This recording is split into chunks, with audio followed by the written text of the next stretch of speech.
The Spurs take on the Magic in preseason game number 2. Let's go ahead and preview that. And you Locked On Spurs fans, you guys are leaving some very spicy comments on the Locked On Spurs YouTube page.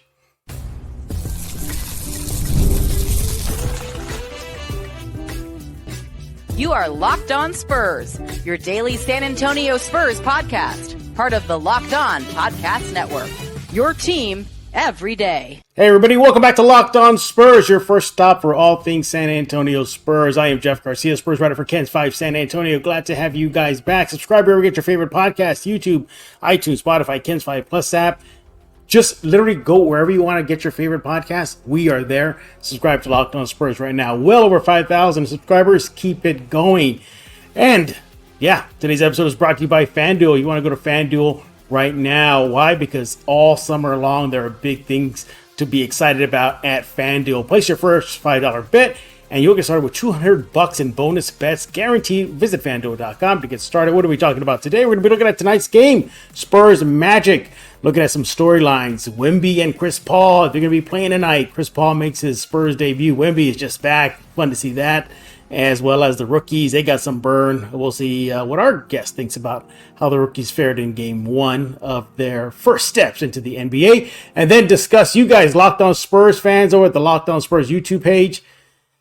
You guys are letting some fire out. See, seriously, trade this, trade that. Get rid of this player. We're going to be seeing exactly what players on the hot seat, at least according to you guys, not me, not my guest, you guys are talking about over the Locked On Spurs YouTube page. I'll give you a hint. He changed his number to number 0. Yeah.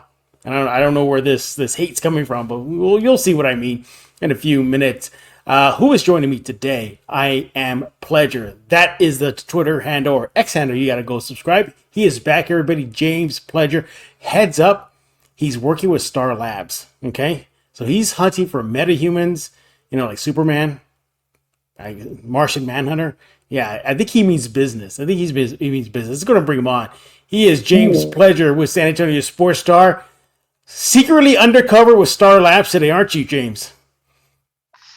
Speed kills, and every once in a while you just got to open up the throttle and just get out there and run. Make sure to follow him on X, again at I Am Pledger. He is host of Extra Innings, only on San Antonio Sports Star. You see those logos in the background right there? Yeah, you see them? Yeah, that's where you got to go on your radio dial right there, 94.1.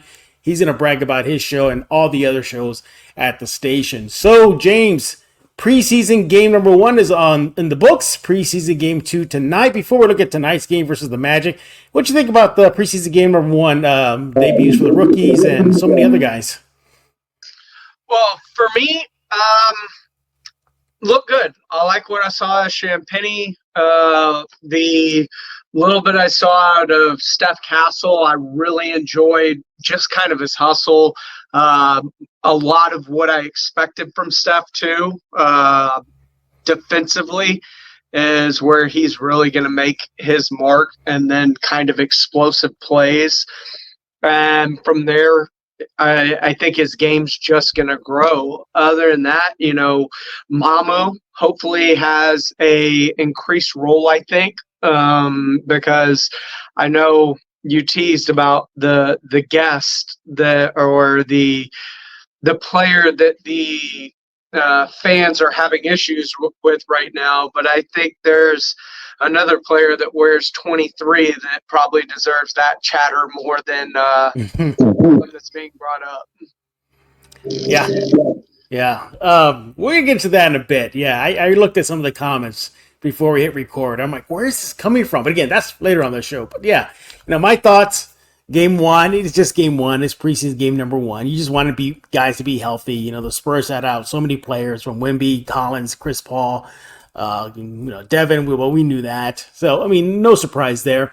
Spurs lost to the Thunder again. It is what it is. It's just an L. No big deal. You just want these guys to get better. And what I saw was that the rookies, not just Castle, but pretty much all of them shine bright. Riley Minix can shoot from anywhere. What a great shooting big guy the Spurs potentially have to make the roster. Don't know if he'll stick long term. Harrison Ingram, played smart, limited minutes, but never played smart. He had a couple threes. So could he be pushing maybe a guy like Sidi Sissoko for some minutes in San Antonio? We'll discuss that, and we'll watch that as the preseason moves on. But overall, yeah, people played great. Harrison Barnes, steady force on the court, the veteran. And but as far as tonight's game is concerned, I guess the big headline here is Wemby and Chris Paul, first time together on the court. Chris Paul puts on that uniform for the first time. I better see Lob City version 2.0 tonight, huh? Their pleasure, because that's why he's here, to lead that attack. Yeah, I mean, that's what we want to see. But then again, temper your expectations. We don't know how much we're going to see of Wemby and Chris Paul throughout this game. And B, does it matter how much we see of them in the preseason at all? Because let's face it, the most important thing about both CP3, especially CP3, just knowing his history throughout his 20 years in the NBA, is injuries and his ability to stay healthy. And we all know everything of this season. And, we've seen prognostications. It's not like the Spurs are predicted to be world beaters or true title contenders. But regardless of everything, it all hinges on Wemby's health. That's the true crux of how good the San Antonio Spurs can be, is how good Victor Wembanyama is individually, how great he is. Does he continue where he left off the season when he willed a team that didn't have Jeremy Sohan or Devin Vassell or Keldon Johnson into a bunch of wins, including over teams like Denver that needed wins down the stretch to maintain the number one seed? Does he continue to play like that guy that carried over into the Olympics? Can he carry that into the beginning of this season? And that's what the Spurs' entire season hinges on, because there's not a lot of depth. We hope that some of these young guys end up becoming some pivotal pieces. Riley Minix is something that the Spurs missed last year. They don't have a whole bunch of shooting, right? They needed floor spacing. They needed shooters. Well, they've addressed some of that. Chris Paul, while not the greatest, he is much improved from his time that he spent with the Houston Rockets, fitting into that system in which it was threes and layups under Daryl Morey, right? So he's adjusted his game and taken it outside the arc more in his latter years, as does Harrison Ingram add a high percentage three-point shooting option to you on the outside. So the Spurs have addressed a bit of a weakness. It's not with superstar players, but there are definitely players that can feed off of Victor Wembanyama. So I wouldn't get upset if I only saw like 5 to 10 minutes of both Chris Paul and Victor Wembanyama. If I'm a Spurs fan, go ahead and let them not care about the preseason, because in totality, it doesn't matter. What matters is how healthy these guys are in the regular season, and you're already starting this season without your second leading scorer coming into it in Devin Vassell, who is dealing with that, third metatarsal break in his right foot that he suffered late last year that they tried to let heal, but eventually needed to have surgery on. Yeah. Healthy Wemby is a good thing. So don't want to put him at risk for a meaningless game. Now, one thing I would like to see more is Castle at the PG spot versus OKC. He was playing a lot of the off-guard spot, and he did fine. He made points. He did have 6 turnovers, but that's expected. His first game against NBA talent. But I would love to see him run point guard. I know Chris Paul's coming back, but Chris Paul ain't going to play all 48 minutes in a preseason game, let alone maybe even more than a quarter. So why not let Castle run the PG spot? I say we saw him at the shooting guard spot in preseason game 1. Let's see him at the PG spot, because I spoke to Mamu after the game, and Mamu told me that, hey, he loved how Castle played with pace. He played at his own pace. He said he did better than Mamu did in Mamu's NBA debut. So I would like to see that. Let's see what the kid has at the PG spot. Your thoughts, Play. This episode of Locked On Spurs is brought to you by BetterHelp. You want to go to BetterHelp right now, but you're looking towards online therapy.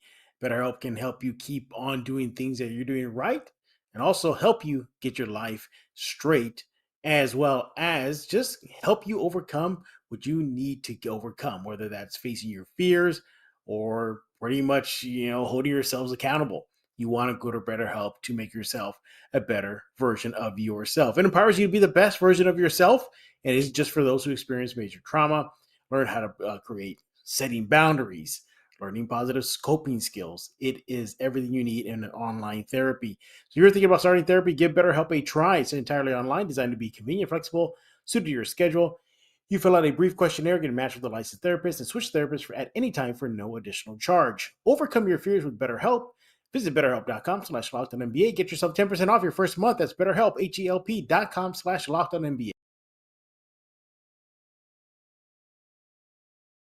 Hey, this is Hot Rod. And I'm RC from the Cybertron Spurs. And you're listening to Locked On Spurs with Jeff Garcia. Look, I love Castle. I want to see him play some point guard more, but I think especially this year, they have a plan for him, and we'll see probably some of him at the point guard. I don't think we're going to see a lot of him at the point guard. Last night he started at the 3, if I remember correctly, and so I think we're going to see him playing some off guard a lot this year to get him in situations with Chris Paul, with Victor Wembanyama. And, Trey Jones is going to be that guy that kind of eats up the minutes behind Chris Paul, I think. I think they really like what they got out of Trey Jones last year. And remember, you still got Blake Wesley behind that. So I don't know exactly how great the point guard minutes are going to be for a Stephon Castle early in his career, mainly just because I think they kind of want him to learn it. And I know that, we all kind of want instant satisfaction with certain things. But how about letting Castle work his way in, because especially in the Spurs system with Pop, point guard's a very cerebral position, and we remember the struggles that were had with Jeremy Sohan last year and trying to adjust to playing point guard. Now, granted, Castle has played point guard before in his career where Jeremy hadn't, but still allowing him to learn with a Chris Paul and just slowly develop into that position as he becomes more accustomed to the NBA, while still finding a spot to where you can get him minutes without having to worry about, 6, 8, 10 turnovers, wherever it may be, while he's learning the position in the NBA. Maybe that's not the best way to go if we're truly about trying to win this year instead of develop. Maybe the development can come a lot like what we saw, just recently. These past few years, we've watched so much development in games that, we've realized that the seasons haven't mattered because it was about development. Look at Jeremy Sohan as a great example in two instances, both trying to learn how to play point guard on the fly, and B, trying to rebuild his shot on the fly. We saw it with the one-handed pizza box free throws that he'd been shooting. Well, guess what? We saw him recently at Victory Capital in Spurs practice shooting regular free throws again, meaning this last couple of years, they were rebuilding his shot from the ground up. They were just doing it in game and letting us know, hey, this is about development. This season isn't about winning. Now it's about winning. And the best way to do that with a young guy like Stephon Castle is to maybe let him learn the game by watching and taking in from Chris Paul and everybody else, and maybe picking those spots late in games. Maybe it's in blowouts, whatever it may be, where he gets minutes at the point guard position that can help in terms of his development, but the real minutes he plays are going to be off guard positions where he's actually contributing defensively and offensively in a different manner than he would when he's trying to learn how to play point guard in the NBA under what is notoriously a very difficult system to play point guard in. Absolutely, and the Spurs will once again be without several players. Charles Bassey, Zach Collins, David Duke Jr., Nathan Mensah, and of course Devin Vassell will be out. No surprise there. Bassey and Collins out again. A little concerned that maybe they're not back from their injuries, keeping them out for another preseason game. Not necessarily. With Bassey especially, because it was an ACL, I just imagine it is a slow build up to back to basketball action for him, and you limit the amount of, if there are any real plans for him to be a part of this team and be depth in the front court. You keep him as healthy as possible and, ramp him into playing shape. You don't expose him in meaningless games like a preseason game just because you're afraid of what may happen.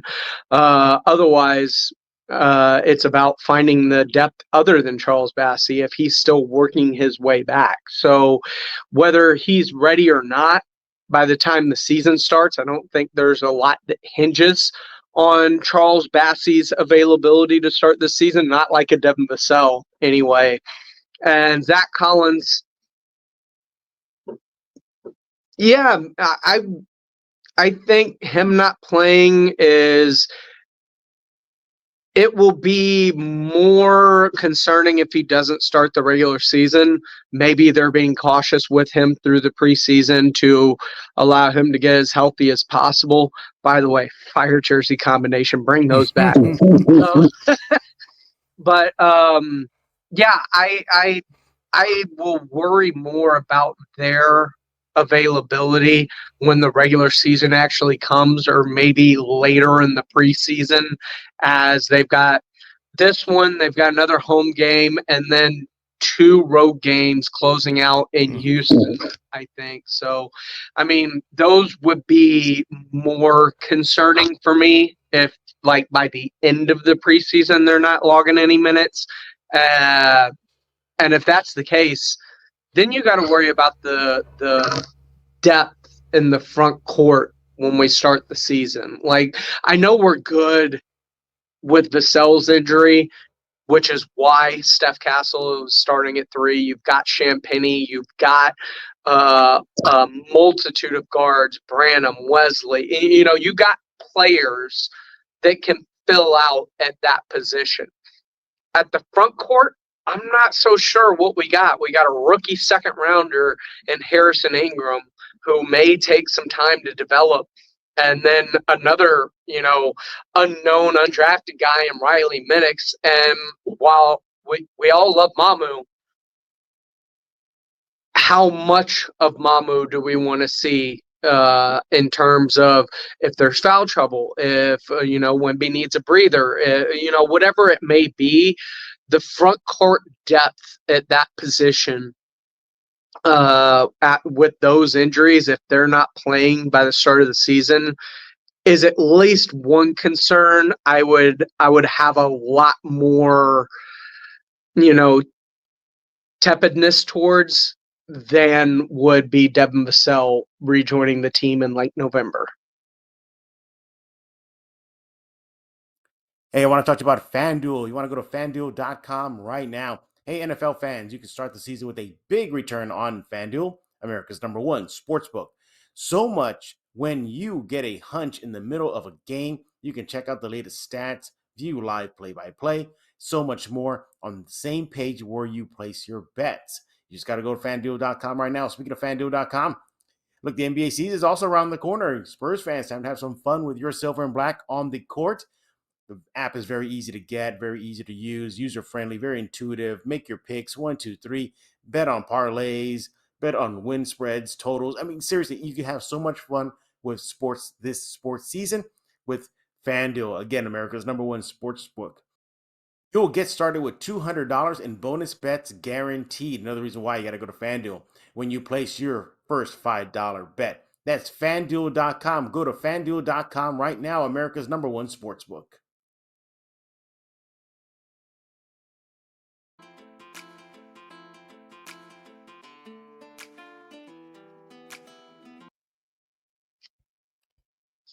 Yeah, there's a lot. There's a lot to digest there, with the Spurs because obviously the big devastating injury, knock on wood, would be Wemby. But barring that, you mentioned it to start the show. There's lack of depth so far. Maybe the point guard spot is okay, but other than that, Devin Vassell's out. Who's going to replace him? Would it be Champagny, who played pretty good versus the Thunder? But can he keep that consistent shot falling?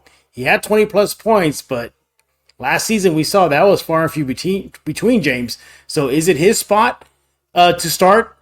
As of right now, I think he's in the driver's seat. Yeah, you would think he would have to be in the driver's seat. He knows the system. He's been in it for a few years. He's earned contracts after being an undrafted type guy. And I think he's earned Pop's trust in a lot of ways. It's going to be very interesting to see. Has his shot improved throughout the offseason? And early reports are one preseason game in, yes, which is a good thing. But yeah, I think not just myself, but I think most Spurs fans really like what they've seen out of Julian Champagny so far this season, through his career and his development throughout this Spurs system. And I think that he can be a really good piece for this team.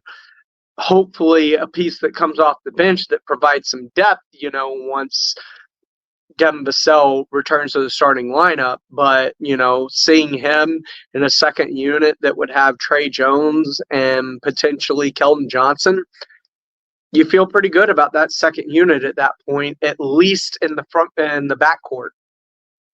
Absolutely. Again, probably the biggest storyline tonight is CP3 and Wemby playing together for the first time. CP3 making his Spurs debut. He said he didn't want to be a coach, but my goodness, he pretty much was coaching the Spurs in preseason game number 1. If you saw the videotape, just in the guys' faces on the bench, talking to guys off to the side, really digging in there in the huddle. So he says he ain't gonna coach, but nobody should be surprised if tonight versus Orlando, he's coaching on the court as well and on the bench. Yeah, that was very cool to see after all the hullabaloo this offseason about not wanting to coach, wanting to play. Yeah, it was about him wanting to play. That's why he chose San Antonio. But I do believe he is a coach at heart in terms of, being a floor general, being a leader, being a guy that, lets players know what they need to do, where they need to be in order of making the team better. And it is a coach, and maybe he doesn't want to coach per se, like in his post-playing career. Maybe he wants, a home life, retire, spend time with his family finally, and he doesn't want to get into coaching and go through the day-to-day process that coaches go through.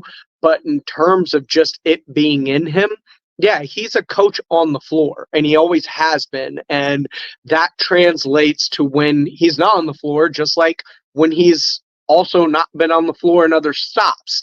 He's going to relay his vision and what he's seeing through the players to get the best out of the team so that they know and they can see the game kind of through his eyes. And that's a very, very important thing that I think this team has lacked for a long period of time, because we talked for many years about this team's just a bunch of young kids. There's not a whole lot of veteran leadership, and the veterans that are here aren't, those kind of guys, right? They've never been those leaders that you would think of in a championship setting in terms of being that on the floor type coach. They're more of, role player guys, the Doug McDermotts, the, different players from around the league that they've had, Dougie McBuckets and Chetty Osman, like that, guys, they've been guys, and while they do have veteranness to them, there's a difference between the veteran vision that they see versus someone of a Chris Paul's caliber, versus someone that has started in this league for many years and led teams through battles through the playoffs. That's what this team's missed in terms of leadership, those kind of veterans.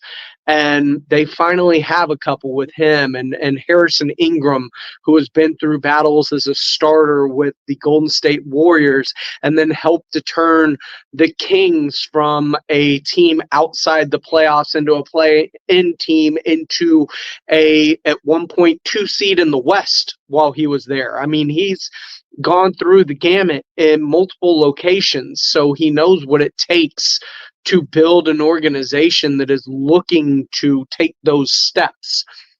And that's what this team has missed, and that's what it's added. And I think that's going to pay more dividends than people truly believe it will, just because we always kick around the term, they're outside of Pop, there's just been no adults in the room, which has kind of been true in a sense.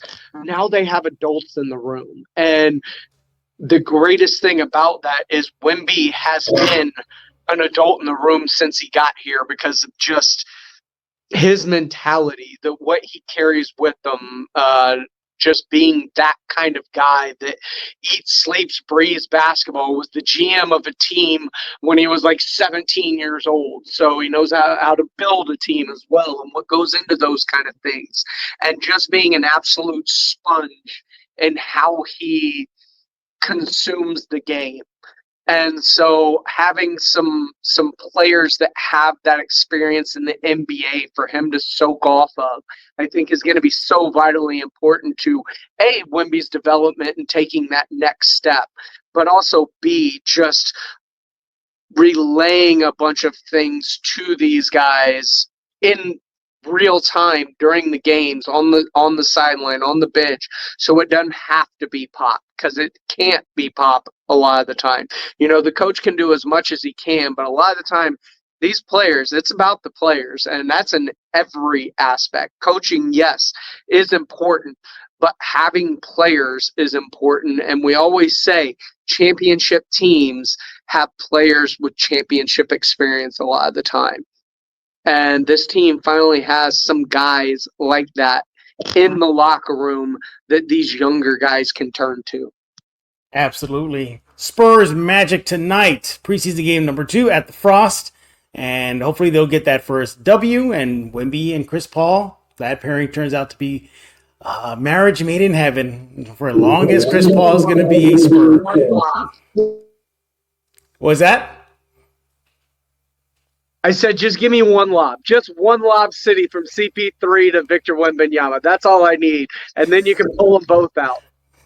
Yeah, I think that all Spurs fans at the arena and watching on TV are going to erupt when that first lob pass from CP3 to Wemby goes down. He is James Pleasure with San Antonio Sports Star. Follow him on X at I Am Pleasure and on your radio station, 94.1. Go there right now. So let's dive into Locked On Spurs fan comments, James. And before we hit the record button, you knew about this. I said, James, I think we're going to have to address this because a lot of Spurs fans at the Locked On page are starting to get a little froggy. They get a little spicy. Yeah. Let's go ahead and dive into this. So for those of y'all who don't know, this is the segment where we go in to see what y'all are talking about. And there's a common thread here. It looks like you guys want to dump some players off already. Some or A heavy A, and now it's turned into some since I gave you the heads up. But you're going to see a common name. Okay, so let's start off with the sum, and then we'll get to A. And I wish we could get to all of them, and we can't. We're just going to pick 2. So the first one comes from Glenn Gallen, 8568. He says, Johnson, Vassell, Collins, Sohan, Trey Jones, all bum trash players. I don't know where this vitriol is coming from Spurs fans. Usually they'll they won't lump all these guys together. We've seen Collins kind of be the whipping boy from time to time, Sohan often, but Vassell and Trey Jones and KJ, by the way, common thread, keep that name in your pocket there. All bum trash players, James. Glenn Gallen, thank you for sharing your opinion, but I think you're a little off on the deep end on this. James, your thoughts? Look, I love Trey Jones. I think he's a really good backup point guard. And, he was last season thrust into a starting role, which he needed to be. Like, he was the only true point guard really on the roster, if we're being honest with ourselves. They tried the Sohan experiment. It didn't work. They have Wesley, who was still learning, and Branham. But, the only real true point guard on that roster last season was Trey Jones. And he was thrust into a role that was probably, he's a good player. Do I want him running, 38 minutes or 42 minutes and really consuming the bulk of the playing time? No. I think he's going to be a great backup point guard that's going to allow this team and Chris Paul specifically to get some rest throughout the season, because we've all, as mentioned earlier, health's been an issue with him throughout his playing career. So I think kind of monitoring his minutes throughout the season is going to be very important, so you can kind of ramp him up come postseason time. But if you can get Trey down to 20 minutes a game, I think that is a perfect role for him in terms of, splitting minutes with CP3 basically, and allowing him to stay healthy while not having a massive drop off at the position. I think that's going to be very, very good for this team. As far as Vassell, come on, you want to get rid of somebody who averages 20 points a game, is your second leading scorer, and shoots 38% from three, I think it is. Come on, get out of here. The second best player on this team is Devin Vassell, and sure, you're saying trade all of these players, Keldon Johnson, who averages 16 points a game off the bench, mind you, and Zach Collins and all these other players. Who are you trying to get in return? These are good players. Were they in previous years being asked to do more than probably they should be for what their role on a team should be? Absolutely. But you put them in a specific role, all of a sudden these players look a lot better than what they have in previous iterations of themselves. Having Jeremy Sohan not have to be relied on for scoring, to where he can basically just be Draymond Green, a guy that does all the little things, a guy that hustles, a guy that rebounds, a guy that can dish, and a guy that if you need him to, when he's wide open, can potentially knock down a three or an open shot or a drive to the rim because of his athleticism. That's what you want Jeremy to be. You want him to be that trash guy, right? That's his perfect role. That's, I think, what they envisioned him to be when they drafted him. But he's been asked to be the third best player on this team because of A, where he was drafted, and B, just the lack of talent that this team has had in previous iterations. You don't have to worry about those things anymore. I still think Devin Vassell needs to be the second best player on this team. I do think that, or at least maybe not best. I think Chris Paul may be the second best, but Devin Vassell, the second leading scorer, in terms of, scoring. I think Devin Vassell's still needs to be one of those top options.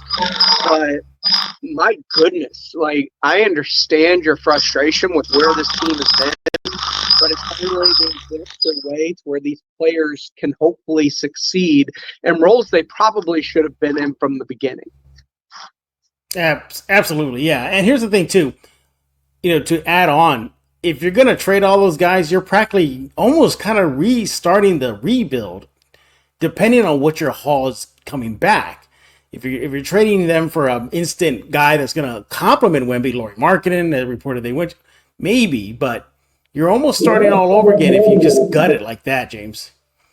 And you can't even do anything about Markkanen until after the trade deadline. Like, next year's the only time you can do something about Lauri Markkanen anymore because of when he signed that extension. So that's off the table. So at that point, what are you trying to get in return? Zach LaVine? Does Zach LaVine help this team in any way when you unload that much talent? No. Are you getting draft picks? Okay, cool. Like, see you in 2030. Maybe Victor's still around by then, or maybe he got pissed off with, trying to wait for this team to actually be good. But, I just don't understand when somebody's like, trade all of these players, and they either don't give a player that they would like in return or compensation, just get rid of these guys with no return to their name. Or B, trade all of these handful of beans for like LeBron James, Dame Lillard, and Giannis Antetokounmpo. Like, nobody's making these trades. Like, be realistic with what you think you can get in return. Don't think that, you're getting Trae Young without giving up the Hawks their pick back. Like, it's not happening. And you got to pick one or the other. At some point. Don't think that you're going to get a superstar player for an entire season, by the way, without giving up something that's going to hurt in some way, shape, or form.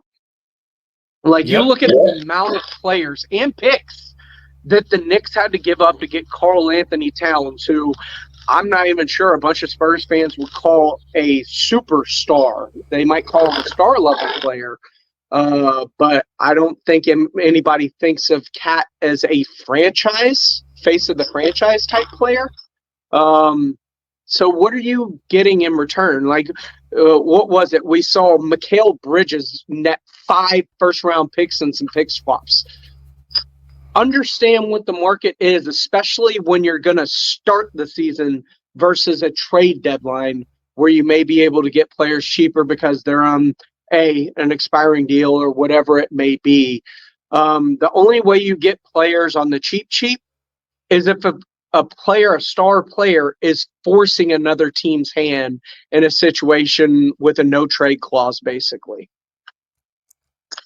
Very similar to Mr. Kawhi Leonard, but that's a whole other story. Well, the hot takes from the Spurs fans did not stop there. And here's another thread. His name pops up again. This is from James Dune 5080. He says, Pledger, Spurs need to trade Keldon. So there we go again, getting rid of Keldon. And Vassell, brace yourself. 4, kind of works out with tonight's game, Franz Wagner. So trade Keldon and Vassell for Franz Wagner. Look, I love the comments you guys are leaving, but this was a doozy. Look, I like Franz Wagner. I think he's a pretty good player. I mean, he is what you're expecting Devin Vassell to be for the most part, right? I don't know why you're giving that up to acquire a Franz Wagner. Devin's more athletic. The only thing it does is, okay, we got Stephon Castle. There's at least a potential replacement in-house at that position. Franz Wagner ends up giving us some front court depth that is absolutely needed because of the players that are on this roster. And, okay, I understand that to that extent. He is obviously a lot higher on Franz than I am. But, at least he's given what feels like fair compensation for a player and named a player he would like in return. It's not like we should trade Zach Collins and Charles Bassey for Franz Wagner. Like, that's not going to. So he gave a legitimate trade that works both ways if both teams were truly interested. So I appreciate the unfan biased either regard for your own player in terms of return, because we see that far too often in terms of these lopsided trades. So they'll throw it into a trade machine and be like, look, the money works. It was accepted in the trade machine. Yeah, but no realistic GM is going to accept that trade for fear of being fired. Absolutely. Look, you guys are leaving a lot of good comments there. Keep it going. We just had to talk about them because the season hasn't even started. You guys are already getting spicy. With the comments. Let these guys cook for a bit before we go that far. He is James Pledger with San Antonio Sports Star. Oh, what's up? My favorite, though, is the fact that, like you said, the season hasn't even started, right? That's where we're at. Like, people want to ship everything out before they even see what this product looks like. They don't even want to give it a chance to see if there's some success with these players in new roles, with, added development for a season. Like we saw Jeremy over in Poland playing in the Olympic. Jeremy looked really good this summer. So now we're seeing him with, not practice or not taking the one-handed free throw. So obviously there's some growth and development with Jeremy Sohan, and nobody even cares to even see what it looks like when he's going to be in a position that is going to be, I think, a lot more conducive to him, right? In terms of now having an outside shooting threat in Harrison Barnes, now having Victor Wembanyama coming into his own, now having a competent point guard and Chris Paul leading the charge. Like, not even seeing what having a player of Steph Castle's athleticism and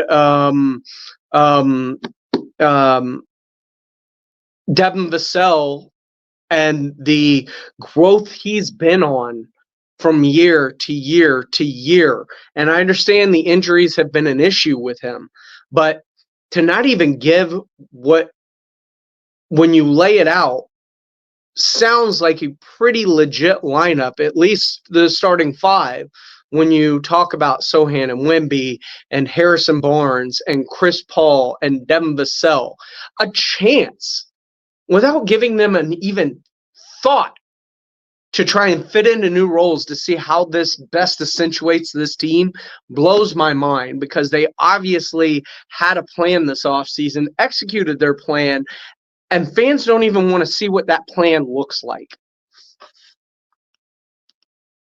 Absolutely. You got to let them cook, guys. Just let them cook a bit. Let's revisit this come around the trade deadline. All right, let's talk about that then. Then we can talk about that. But once again, he is James Pledger with San Antonio Sports Star. Follow him on X at I am Pledger. And by the way, keep those Locked On Spurs fan comments coming at the YouTube page. As you can see, we love to dive into them, and you guys left some spicy ones. James, this is about the time we got to brag about 94.1, the Star. What's cooking? Well, what's cooking is almost Spurs season, baby. Like we here, we out, we made it. So I'm excited for the start of the regular season to actually see what this team looks like. And of course, we are neck deep in football season. You got the Texas Longhorns at number 1.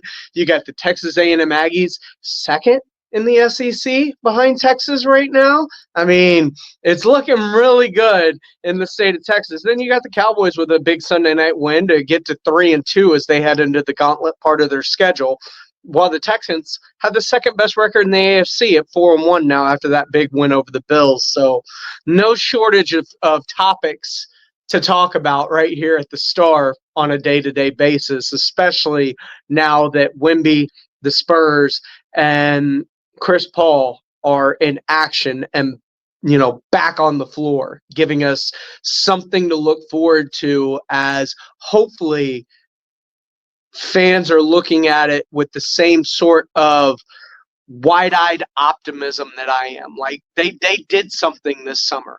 Let's see what that looks like, because I truly am intrigued as to what this looks like. We all have our opinions of, was it enough to compete in the West, right? Is it enough to keep pace with all of these other teams?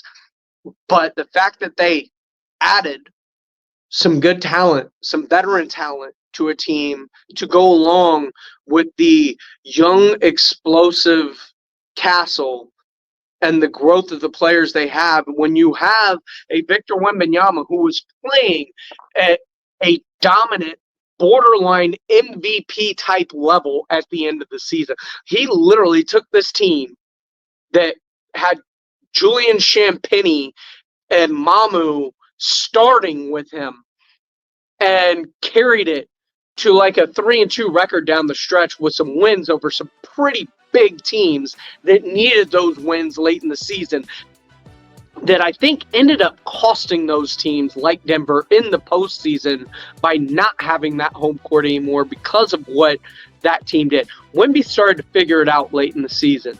Now, Wemby figured it out with a full year, with 25 pounds of muscle, with a bunch of the players that weren't there at the end of the year and being some of those better players, with the additions of the veterans that can truly help in terms of things. Like, I'm so intrigued as to what this will look like this season, because I truly can't put a gauge as to where they'll be, because I like the additions. I like what they've added. I like what it brings to this team. But I also know what the rest of the West looks like. So it's that, did they do enough? Just uncertainty. And I'm very, truly excited to just see what that looks like on the court, because as I've told you before in previous Locked On Spurs, I do believe the barometer for this season is Wemby.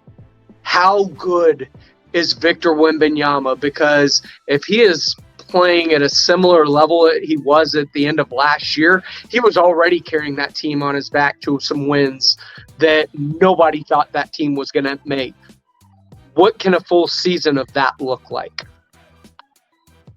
That's right, and that's why you got to check out 94.1, not only for extra innings, but for the Blitz, the morning show with Rob Thompson and the new guy on the block. Seriously, you got to go to 94.1 right now. Yeah, Rob and AJ kick you off at 6 to 10, followed by Greeny, a little bit of Rome before we get you into the Blitz at 2 o'clock, and then Extra Innings with Pledge takes you home, baby. Absolutely. Again, follow him on X at I Am Pledger. And we'll be back tomorrow talking all things San Antonio Spurs. We might do our One Thing We Need to See series.